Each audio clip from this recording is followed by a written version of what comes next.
మొదటి పాట ఇందాక చెప్పినట్టు ఆల్ ఇండియా రేడియో వ్యాఖ్యాత రాంపట్ల నృసింహస్వామి గారు రాశారు.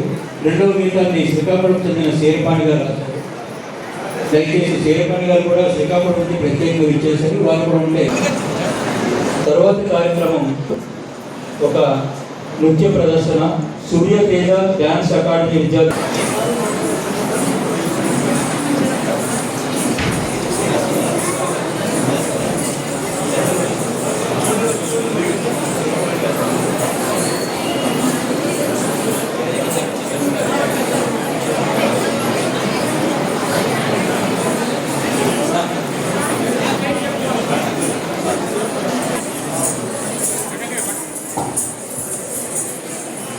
లక్ష్మీ రామదాస్ గారు ఇక్కడ ఉన్నారు. ధన్యవాదాలు.